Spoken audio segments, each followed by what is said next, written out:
हरे कृष्णा। श्री जगन्नाथपुरी से 10 कोस दूर पीपली चटी ग्राम है। वहाँ रघु केवट का घर था। घर में स्त्री और उसकी बूढ़ी माता थी। सवेरे जाल लेकर रघु मछलियाँ पकड़ने जाता और पकड़ी हुई मछलियों को बेचकर परिवार का पालन पोषण करता। पूर्व जन्म के पुण्य संस्कारों के प्रभाव से रघु के हृदय में भगवान की भक्ति थी। वह अत्यंत दयालु था। मछलियाँ जब उसके जाल में आकर तड़पने लगती तब उसका चित्त व्याकुल हो जाता। उसे अपने कार्य पर ग्लानि होती, परंतु जीवन निर्वाह का दूसरा कोई साधन न होने से वह अपने इस व्यवसाय को छोड़ नहीं पाता। रघु ने एक अक्षय गुरु से दीक्षा ले रखी थी। गले में तुलसी की कंठी बांध ली थी। सवेरे स्नान करके भगवान नाम का जप करता, भागवत सुनता और सत्संग में जाना उसका दैनिक कार्य था। इन सब से उसका अंतःकरण धीरे धीरे शुद्ध हो गया। जीवन मात्र में भगवान विराजमान है, यह बात उसकी समझ में आने लगी। जीव हिंसा से अब उसे तीव्र विरक्ति हो गई। रघु के लिए मछली पकड़ना बेहद ही क्लेशदायक हो गया। उसने इस काम को छोड़ दिया। कुछ दिन तो घर के सिंचित अन्न से काम चलता रहा, पर संचय था ही कितना। घर में भूख से त्राही त्राही मच गई। पेट की ज्वाला तथा माता और स्त्री के तिरस्कार से व्याकुल होकर रघु को फिर से जाल उठाना पड़ा। वह स्वयं तो भूख से प्राण दे सकता था, पर वृद्ध माता और पत्नी का कष्ट उसे सहा नहीं गया। पछताते हुए वह वापस मछली पकड़ने एक दिन तालाब पर गया। जाल डालने पर एक बड़ी सी लाल मछली उसमें फंस गई। रघु ने जैसे ही मछली को जल से निकाला वह तड़पने लगी। रघु का हृदय छटपटा उठा। उसे स्मरण आया कि सभी जीवों में भगवान है। उस तड़पती मछली में स्पष्ट उसे भगवान प्रतीत होने लगे। इसी समय उसे माता और पत्नी की भूखी आकृति का स्मरण हुआ। दुखी व्याकुल रघु ने मछली को जाल से निकालकर पकड़ा और कहने लगा, मत्स्य रूपधारी हरि, मेरे दुख की बात सुनो। तुम्ही ने मुझे धीवर बनाया है। जीवों को मारकर पेट भरने के सिवा और कोई दूसरा उपाय मैं जीवन निर्वाह का नहीं कर सकता। इससे तुमको मारने के लिए मैं विवश हूँ। तुम हरि हो या कोई और, आज मेरे हाथ से बचकर नहीं जा सकते। रघु ने दोनों हाथों से जोर से मछली का मुख पकड़ा और उसे फाड़ने लगा। सहसा मछली के भीतर से स्पष्ट शब्द आया, रक्षा कर नारायण, रक्षा कर। रघु चकित हो गया। उसका हृदय आनंद से भर गया। मछली को लेकर वह वन की ओर भागा। वहाँ पर्वत से बहुत से झरने गिरते थे। उन झरनों से अनेक जलकुंड बन गए थे। रघु ने एक कुंड में मछली डाल दी। रघु भूल गया कि वह कई दिनों से भूखा है। भूल गया कि घर में माता और स्त्री उसकी प्रतीक्षा करती होंगी। वह तो कुंड के पास समाधि लगाकर बैठ गया। उसके नेत्रों से अश्रु के झरने बहने लगे। वह भरे कंठ से कहने लगा, मछली के भीतर से मुझे तुमने नारायण नाम सुनाया। अब तुम दर्शन क्यों नहीं देते? तुम्हारा स्वर इतना मधुर है तो तुम्हारी छवि कितनी सुंदर होगी। मैं तुम्हारे दर्शन पाए बिना अब यहाँ से नहीं उठूंगा। रघु को वहाँ बैठे बैठे 3 दिन हो गए। वह नारायण नारायण का रट लगाए था और नारायण में तन्मय था। उसने जल की एक बूंद भी मुख में नहीं डाली थी। दिन और रात का तो उसे पता ही नहीं था। भक्ति की सदा खोज खबर रखने वाले भगवान एक वृद्ध ब्राह्मण के वेश में वहां आए और पूछने लगे, अरे तपस्वी, तू कौन है? तू इस निर्जन वन में क्यों बैठा हुआ है? रघु का ध्यान टूटा। उसने ब्राह्मण को प्रणाम किया। महाराज, मैं कोई भी हूँ, आपको मुझसे क्या प्रयोजन है? बात करने से मेरे काम में विघ्न पड़ता है। आप कृपा करके पधारे। ब्राह्मण ने तनिक हंसकर कहा, मैं तो चला जाऊंगा, पर तू सोच तो सही कि मछली भी कहीं मनुष्य की बोली बोल सकती है। तुझे भ्रम हो गया होगा। जब उस मछली में कुछ है ही नहीं, तब तुझे किसके दर्शन होंगे? तू यहाँ व्यर्थ ही बैठा है, घर चला जा। रघु तो ब्राह्मण की बात सुनकर चौंक पड़ा। उसने समझ लिया कि मछली की बात जानने वाले ये सर्वज्ञ मेरे प्रभु ही हैं। वह बोला, भगवान, सब जीवों में परमात्मा ही है, यह बात मैं जानता हूँ। मछली के शरीर में से वे ही बोलने वाले हैं। मैं बड़ा पापी हूँ, मैंने जीवों की हत्या की है। क्या इसी से आप मेरी परीक्षा ले रहे हैं? आप ही तो नारायण हैं। आप प्रकट होकर मुझे दर्शन क्यों नहीं देते? मुझे क्यों तरसा रहे हैं नाथ? भक्त की प्रेम भरी प्रार्थना सुनकर कृपा सागर प्रभु अपने दिव्य चतुर्भुज रूप में प्रकट हो गए।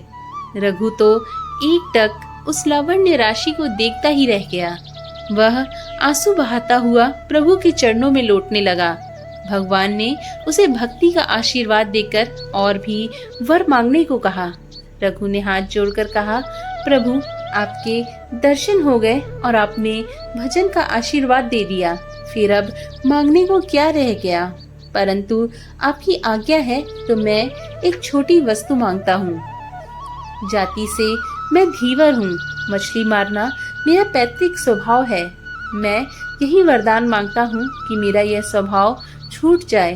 पेट के लिए भी मैं कभी हिंसा न करूँ। अंत समय में मेरी जीभ आपका नाम रटते रहे और आपके दर्शन करते हुए मेरे प्राण निकले। भगवान ने रघु के मस्तक पर हाथ रखकर तथास्तु कहा और अंतर ध्यान हो गए। रघु वचन सिद्ध महात्मा भगवान के दर्शन पाकर संपूर्ण बदल गया। वह भगवान नाम कीर्तन करता हुआ घर आया। गांव के लोगों ने उससे धिक्कारा कि माता और स्त्री को निराधार छोड़कर वह कहाँ भाग गया था। दया करके गांव के जमींदार ने बिचारी स्त्रियों के लिए अन्न का प्रबंध कर दिया। रघु ने इसे भगवान की दया ही मानी। यदि वह घर पर रहता तो जमींदार या कोई भी एक छटाक अन्न देने वाला नहीं था। अब वह प्रातः शौच स्नान आदि से निवृत्त होकर भगवान का भजन करता और फिर कीर्तन करता हुआ गांव में घूमता। बिना मांगे ही लोग उसे बुलाकर अनेक पदार्थ देते। इस प्रकार अनायास उसका तथा परिवार का पालन पोषण होने लगा। उसकी माता तथा स्त्री भी अब भजन में लग गई। रघु अब भजन के प्रभाव से पूरा साधु हो गया। दिन रात उसका मन भगवान में ही लगा रहता। वह नाम कीर्तन करते करते बेसुध हो जाता था। अब रघु की स्थिति ऐसी हो गई कि उसके मुख से जो निकल जाता वही सत्य होता। वे वचन सिद्ध महात्मा माने जाने लगे। दूर दूर से नाना प्रकार की कामना वाले स्त्री पुरुषों की भीड़ आने लगी। रघु इस प्रपंच से घबरा गए। मान प्रतिष्ठा उन्हें विष सी लगने लगी। घर छोड़कर वे अब निर्जन वन में रहने लगे और 24 घंटे केवल भजन में ही बिताने लगे। एक दिन रघु को लगा कि मानो नीलाचल नाथ श्री जगन्नाथ जी उससे भोजन मांग रहे हैं। इससे उन्हें बड़ा अद्भुत आनंद हुआ। भोजन सामग्री लेकर उन्होंने कुटिया के द्वार बंद कर लिए। भक्त के बुलाते ही भाव के भूखे श्री जगन्नाथ प्रकट हो गए और रघु के हाथ से भोजन करने लगे। वहीं उसी समय नीलाचल में श्री जगन्नाथ जी को भोग मंडप में पुजारी ने नाना प्रकार के पकवान सजाए। श्री जगन्नाथ जी के मंदिर में भोग मंडप अलग है। भोग मंडप में एक दर्पण लगा हुआ है। उस दर्पण में जगन्नाथ जी के श्री विग्रह का प्रतिबिंब पड़ता है। उसी को नैवेद्य चढ़ाया जाता है। सब सामग्री आ जाने पर पुजारी जब भोग लगाने लगा तब उसने देखा कि दर्पण में प्रतिबिंब तो पड़ ही नहीं रहा। दर्पण जहाँ का तहाँ था। बीच में कोई आड़ भी नहीं थी, पर प्रतिबिंब नहीं था। घबराकर वह राजा के पास गया। उसने कहा, महाराज, नैवेद्य में कुछ दोष है। श्री जगन्नाथ स्वामी उसे स्वीकार नहीं कर रहे। अब क्या किया जाए? श्रद्धालु राजा ने स्वयं देखा कि दर्पण में प्रभु का प्रतिबिंब नहीं पड़ रहा। उन्हें बहुत दुख हुआ। वे कहने लगे, पता नहीं मुझसे क्या अपराध हो गया कि मेरी सामग्री से अर्पित भोग प्रभु स्वीकार नहीं करते। मुझसे कोई अपराध हुआ हो तो मैं प्रायश्चित करने को तैयार हूँ। राजा प्रार्थना करते हुए दुखी होकर भगवान के गरुड़ ध्वज के पास जाकर भूमि पर ही लेट गए। भगवान की लीला से लौटते ही उन्हें तंद्रा आ गई। उन्होंने स्वप्न में देखा कि प्रभु कह रहे हैं, राजा तेरा कोई अपराध नहीं, तू दुखी मत हो।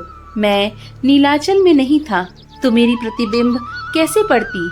मैं तो इस समय पीपली चटी ग्राम में अपने भक्त रघु केवट की झोपड़ी में बैठा उसके हाथों से भोजन कर रहा था। वह जब तक नहीं छोड़ता मैं यहाँ आकर तेरा नैवेद्य कैसे स्वीकार कर सकता हूँ। यदि तू मुझे यहाँ बुलाना चाहता है तो मेरे उस भक्त को उसकी माता और स्त्री के साथ यहाँ ले आ। यहीं उनके रहने की व्यवस्था कर। राजा का स्वप्न टूटा। वो एकदम से खड़ा हो गया। राजा घोड़े पर बैठकर शीघ्रता से पीपली चटी पहुँचे। पूछ कर रघु केवट की झोपड़ी का पता लगाया। जब कई बार पुकारने पर भी द्वार न खुला तब द्वार बल लगाकर स्वयं खोला। वे कुटिया के अंदर का दृश्य देखते ही मूर्ति के भांति हो गए। रोमांचित शरीर रघु सामने भोजन रखे किसी को ग्रास दे रहा था। रघु दिखता है, अन्न दिखता है, ग्रास भी दिखता है, पर ग्रास लेने वाला मुख नहीं दिखता। राजा चुपचाप खड़े रहे। वह अज्ञात मुख तो जिसे कृपा करके वह दिखाना चाहे वही बड़भागी देख सकता है। सहसा प्रभु अंतर ध्यान हो गए। रघु जल से निकली मक्षी की भांति तड़पने लगा। राजा ने अब उसे उठाकर गोद में बैठा लिया। कुछ देर बाद रघु को होश आया। उसने अपने को राजा की गोद में बैठा देख चकित हो गया। जल्दी से उठकर वह राजा को प्रणाम करने लगा। उन्हें रोककर स्वयं पुरी नरेश ने उनके चरणों में प्रणाम किया। श्री जगन्नाथ की आज्ञा सुनकर रघु ने माता और पत्नी के साथ नीलाचल चलना स्वीकार कर लिया। जय जगन्नाथ।